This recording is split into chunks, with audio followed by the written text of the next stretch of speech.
Welcome to class 2 maths खेल खेल में गणित, आपकी अपनी कक्षा 2 की पुस्तक जिसमें सीखेंगे बहुत कुछ।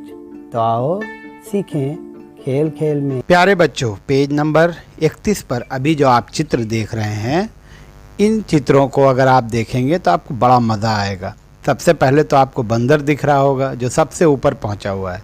तो बंदर एकदम ऊपर में है और भालू भी बहुत ऊपर पे है, लेकिन बंदर से पहले है।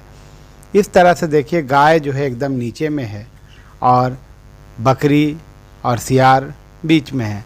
लेकिन अगर आप ध्यान से देखिए तो ये क्रम में है और इनके जो जिस दीवार पे खड़े हैं उसकी जो ईंट है उस पे इनके स्थान का नंबर भी लिखा हुआ है, संख्याएं लिखी हुई हैं। और ये संख्याएं जो हैं वो उस तरह से नहीं है जैसे हम लोग अभी तक लिखते आए हैं। ये तो पांचवा, चौथा, तीसरा, दूसरा, पहला लिखा हुआ है। तो प्यारे बच्चों, इस तरह जो संख्याएं लिखी रहती हैं, पहला, दूसरा, तीसरा, चौथा, पांचवा, ये सब संख्याएं क्रम सूचक संख्याएं कहलाती हैं। क्रम इनसे पता चलता है कि कौन कितने नंबर पे है।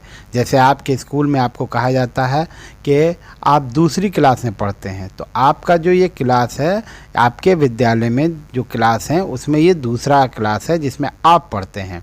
या आपके भाई अगर 5 में पढ़ते हैं तो उनको अक्सर कहा जाता है कि वो 5वीं क्लास में पढ़ता है, तो वो उनका क्रम है 5वां।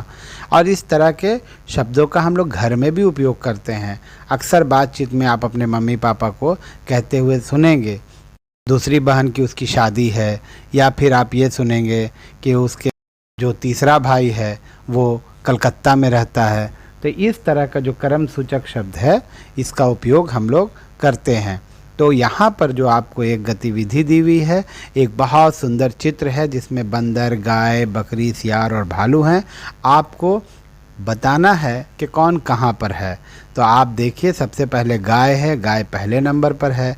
उसके बाद बकरी दूसरे नंबर पर है, सियार तीसरे नंबर पे है, भालू जो है वो चौथे नंबर पे है और बंदर सबसे ऊपर 5वें नंबर पर है। तो मिलान करने में हम लोग जब मिलाएंगे, देखिए बंदर को 5वां से मिलाया हुआ है। इसी तरह से आप रेखा खींचकर बंदर को 5वां से जैसे मिलाए हैं उस तरह से सियार को तीसरा से मिलाएंगे। उसके बाद बकरी जो है वो दूसरे नंबर पर है तो इसको दूसरे में मिलाएंगे।